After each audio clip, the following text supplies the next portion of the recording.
I want to know, from an atheistic standpoint, I want to know what the evidence against Christianity is. I want to know why they believe what they believe. Why, if they don't believe that that Christianity is true, I want to know why that is. And I want to be able to explain from their perspective. I want you to do the same thing, at least if you're not a believer. I want you to do the same thing regarding our faith and our contention that there is overwhelming evidence for the Christian faith. Because I'm convinced that the evidence for the Christian faith is absolutely overwhelming. Do you know what the evidence is? Maybe you're not a believer. Okay, but do you at least know what the evidence is, why we think that there's strong evidence for the Christian faith?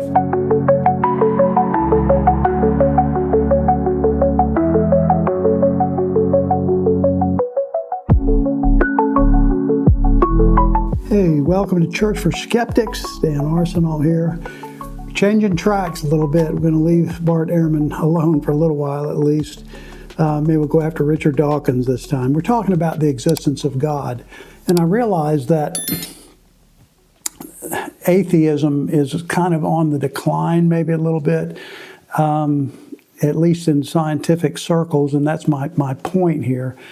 But my crossover here, the reason I'm doing this is this. If you come to know, as I did, as a sort of atheist agnostic back in my younger days, as I came to know that there has to be, it's just a no-brainer, the way I say it, that there has to be a God, there has to be a creator, there has to be a self-existent first cause who must be eternal.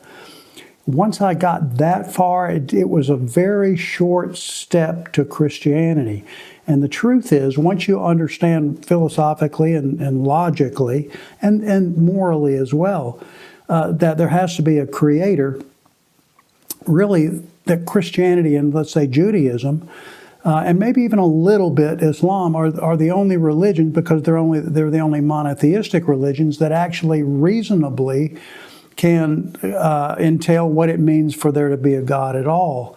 And so I know that's a lot to start with, but here's my point today and for the next few videos here. The evidence for the existence of God is absolutely increasing by leaps and bounds, and has been for the last at least 100 years. When I was on a mission trip in Berlin many years ago, one of the first times I've been to Berlin, somebody asked me, "Are you an evidentialist?"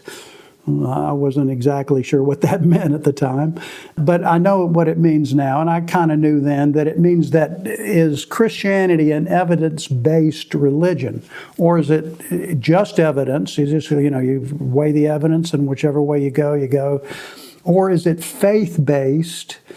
Is there a contradiction? I think a lot of our questions are just contradictions. It doesn't have to be either or. It can be both and in this case. Yes, this is what I do. Why I do what I do? Because I'm convinced that the evidence for the Christian faith is absolutely overwhelming. Now here's my first big point, and I want to ask you to kind of weigh in on it. Do you know what the evidence is? Maybe you're not a believer.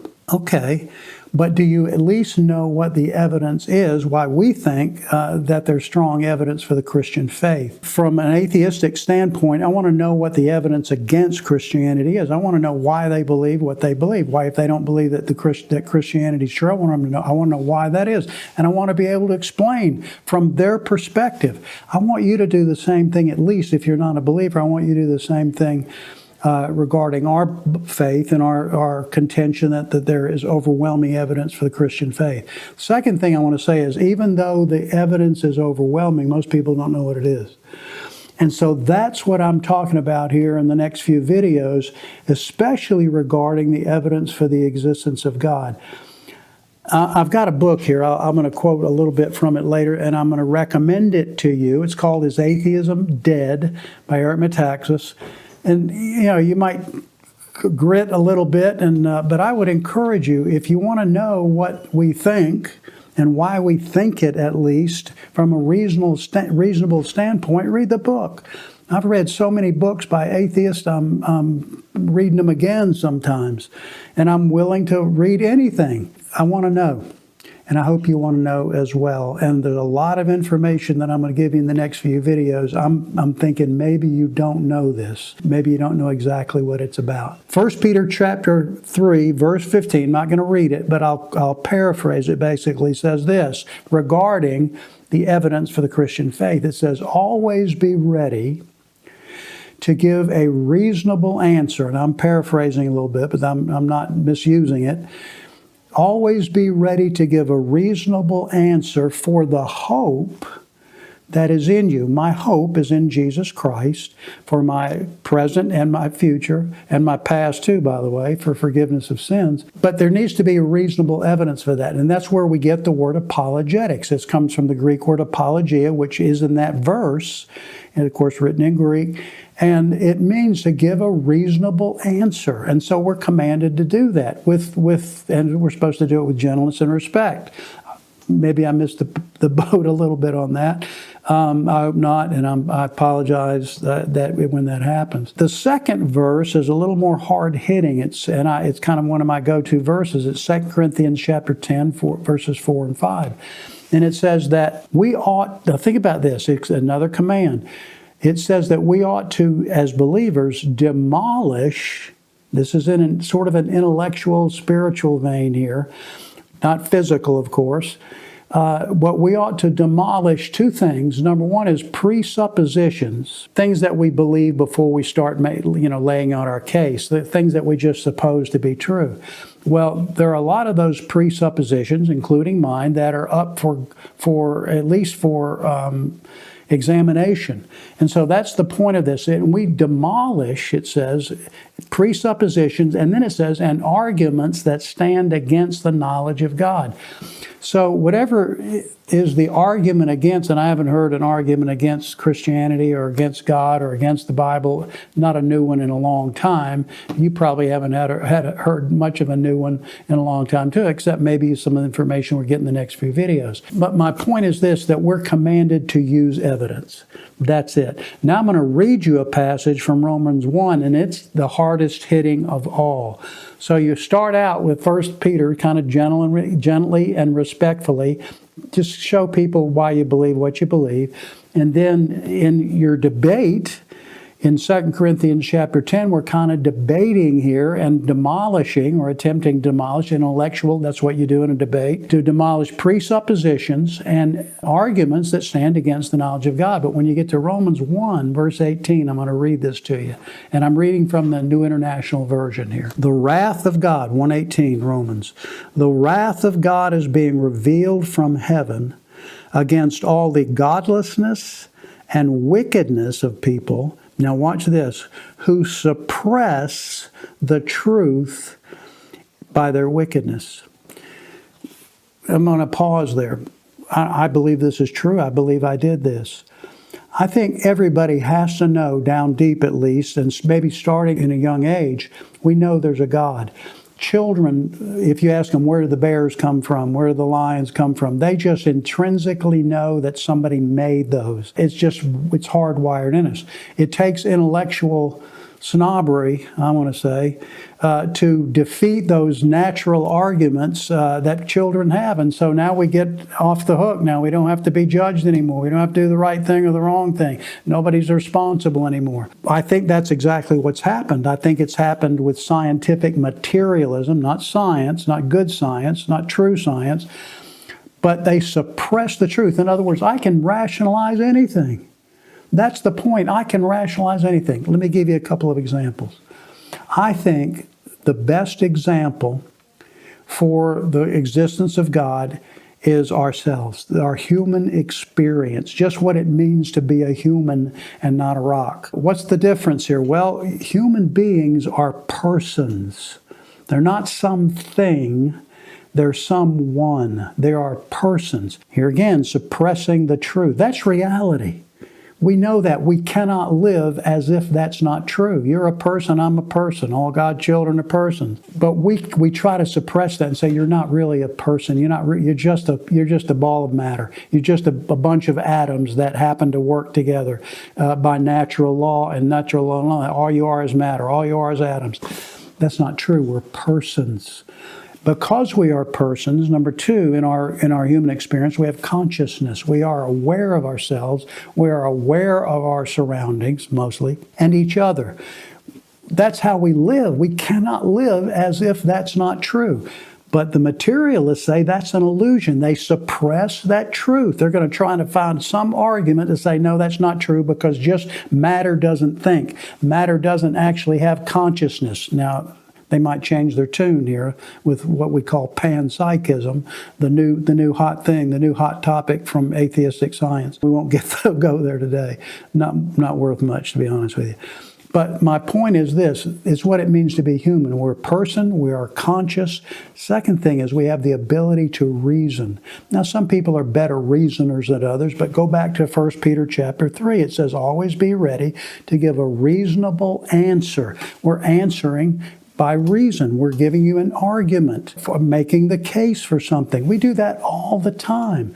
Well, you cannot account for the ability to reason if all we are is matter and we're all just dancing to our DNA and everything is determined outside of us and we don't have any free will at all. And that's suppressing the truth. And that's exactly what Romans 1 says here. By the way, if all we are is dancing to our DNA and everything is determined by our environment and our genetics here, we not make any decisions, we're not really coming to things by way of a reason, we're just hardwired that way. That means that even the argument against Christianity is the same way. It's self-refuting. If what you believe is just a matter of your DNA and what I believe is what's just a matter of my DNA and my environment, we can't change each other's mind. If we can change each other's mind and we can make arguments and make reasonable assertions, then that doesn't, materialism can't answer for that. So there's more to us than that. Well, what's that more? We're conscious. What's more than that? We're persons. We are someone. The final thing I would say about being human means that we have a moral instinct. Some have different instincts, but the idea that itself is that we know there is such a thing as right. We know that such a thing as there is wrong. What we should and should not do. We talk that way. We live that way. You shouldn't do this. You should do that. You ought to do this. You ought not to do that. If nothing exists except atoms, atoms don't care. The universe itself doesn't care. The physical universe doesn't care if there's anything such as right and wrong. It takes human beings to do that, and we get our instincts not from matter. I think God is the best explanation for all of those things. That's a big point that I wanted to make today. And Romans 1, we're back to Romans 1 now, don't suppress what it means to be a human being because it points directly. If we are conscious observers, we're persons, we have reason, and we have a sense of right and wrong. Where do you think that comes from? Well, God is a person with consciousness. He is the reference point for right and wrong. It just seems so simple to me. But it goes on here and says this, they suppress the truth by their wickedness, since what may be known about God is plain to them, because God has made it plain to them. Now here it is. How has God made it plain? Verse 20. For since the creation of the world, God's invisible qualities, His eternal power and divine nature, that's His morality, have been clearly seen, being understood from what has been made, so that people without excuse. Now, what I want to say to start, this is sort of the introduction here. Notice it says this, that the evidence, and this is 2,000 years ago, and beyond that, of course, that God says that you're without excuse. You can't not know that there's a God. And here's what it says to start, because of creation. Well, what if there is no creation? What if the universe has always been here? Then there's no creation. And if there's no creation, maybe there's no evidence for the existence of God.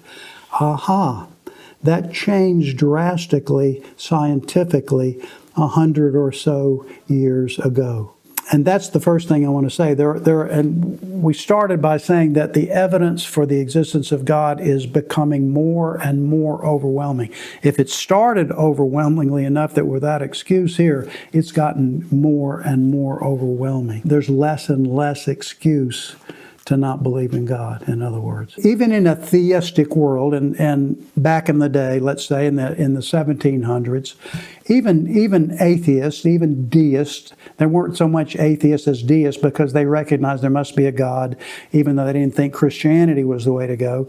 And the reason they thought is because there's just too much evidence in the way the universe works. William Paley, of course, the famous watchmaker argument. If you see a watch, it works, it functions, it does what it's supposed to do, so does the universe. So there must be a creator for the watch, there must be a creator for the universe. That's Paley's argument, which Richard Dawkins says is gloriously wrong. I don't think it's wrong at all. I think it's right on the money. Despite that, most, we'll call them early, maybe pre-modern scientists and philosophers thought that the universe was universal, and that it was eternal, rather. Aristotle thought the universe was eternal. It's always existed. It didn't have a beginning. But notice in Romans what it says is that it has a creation. That means it has a beginning. And science caught up to that about 100 years ago. And most people know that. We call it the Big Bang Theory. There's even a TV program about it. And where did that come from a scientific standpoint? Well, it's kind of started, and there are probably some others involved, there with Albert Einstein. Now think about this.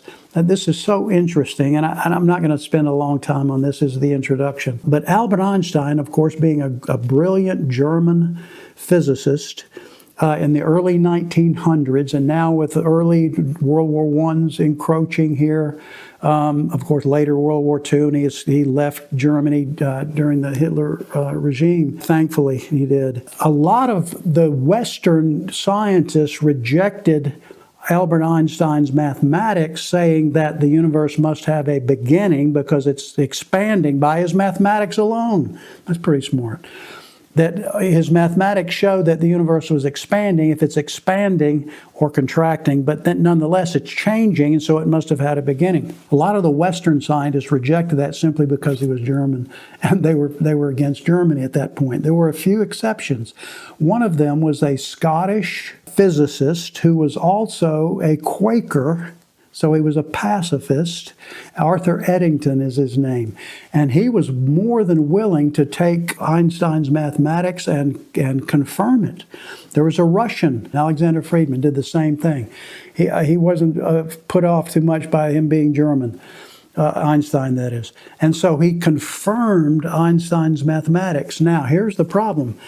Einstein himself did not like his own mathematics. And you know why he said? It smacks of theology. If all of a sudden the universe is not eternal, but it had a beginning from nothing, that sounds a lot like Genesis chapter 1. They knew that. He knew that. He knew it so much that he tweaked his own mathematics. He put in what's called imaginary numbers and came up with something called a cosmological constant to make it look like, well, maybe the universe had been there forever. There are modern scientists who have done that too. They try to make nothing into something. Go figure. My point is this. Albert Einstein later said it was the worst. He said it was the stupidest thing he'd ever done to come up with this cosmological constant to try to avoid the inevitable truth that the universe had an absolute beginning from nothing. The guys that weighed in on this, of course, number one would be the Belgian astronomer. He was also a priest, Lemaitre. He proved mathematically that Einstein was right, that the universe had a beginning. And then finally, I think the icing on the cake was the Hubble telescope. Edwin Hubble, in the early 1900s, showed that the universe was expanding physically. They could see it through the telescope. Einstein made a trip and saw that and confirmed it and finally threw up his hand and said, yep, this is the only way it can be. So here comes the Big Bang Theory. But even then, scientists did not like it. I'm gonna give you one more little tidbit here. There was a British physicist whose name was Fred Hoyle, brilliant British physicist. He was on a radio program in 1949, and he hated the whole idea of the universe having a beginning. And he's the one who coined, in not so friendly a way, because he has like a Big Bang. And he's the one that started the thing. Of course, it backfired. The Big Bang backfired because it became the model now that we use. My point is this. Within the last 100 years, science has caught up to the Bible. in the beginning. And that's exactly what the brouhaha was from the beginning. That's why I didn't like it in the beginning. It sounds like theology. And I'm going to finish up with a couple of quotes here. And by the way, I'll give you 4 things going forward here that I want to say are overwhelming. The evidence for the existence of God is becoming more and more overwhelming. Number 1 is, of course, the idea that the universe had a beginning from nothing. The simple Kalam argument developed by Christians and some Muslims too, is where we get the Kalam argument from. It means teaching in Arabic. And it just means that everything that begins to exist must have a cause. Nothing pops into existence from nothing for no reason, even though you got a couple of philosophers who think it did. Okay, if you want to go that way, okay. I think you've lost your common sense to do that. I think you're suppressing the truth when you say that. So everything that begins to exist must have a cause. Something has to cause it to come into being. Point number 2, the universe had a beginning, and that's the whole Big Bang model. And then the conclusion is then the universe had to have a cause outside of itself. Nothing can cause itself to exist. And so if the universe is all matter, then whatever caused the universe into existence has to be immaterial or spiritual or supernatural. Nature can't cause itself. And so whatever caused it has to be supernatural, outside of nature. That's just common sense. Don't suppress it. Embrace it. It's a good thing. Now, the guy who, and by the way, so that's number 1 that we're going to talk about here, and we've done that somewhat today. We can do it again a little bit in the next video. But the idea is, number 1, the universe had a beginning. That's a scientific reality that points to evidence for God. The second one is the ever-increasing evidence for a finely tuned universe. The universe came into existence from nothing, but it didn't come into existence haphazardly. It is so finely tuned, number 1, for its own existence, and number 2, for life itself to exist. It goes on and on and on. The evidence, and this is scientific evidence, especially in the last 50 years, since, let's say, Carl Sagan, who was the leading atheist in the day, in the 1960s. And some of those things, the ideas that they had were just wrong. They were scientific at the time, but they were just wrong. The consensus was you only need a couple things to have a Earth that, or some kind of a planet that has life. No, there's not just a couple of things. There are hundreds of things that have to be exactly so. Fine tuning. We call it the anthropic principle, the principle of life. That's number 2. Number 3 is the nature of life itself. You know, when Charles Darwin was doing his thing, he thought that the simplest cell was just protoplasm. It wasn't complicated at all. It was just like jelly. And now we know scientifically that the opposite is true, that the simplest form of life is so complicated that it has more genetic information in it than the entire Encyclopedia Britannica. Did you know that? If you don't know that, you need to know that. It means that this is not by accident. This is not by chance. It has to be on purpose. And that's what the whole teleological argument is. Teleos means purpose. Number 3 then, and this is a little change. In the last, 100 years, maybe a little less, there have been consistent, almost monthly, archaeological finds in the Middle East that point to the fact that the Bible really happened. Old Testament and New Testament. It really did happen. It really is historically true. You put those 4 things together, you've got a lot of evidence that not only that there is a God, but that Jesus is Him. I'm going to stop here. Thanks for watching. I hope you'll keep on watching for the next few videos. Thanks very much.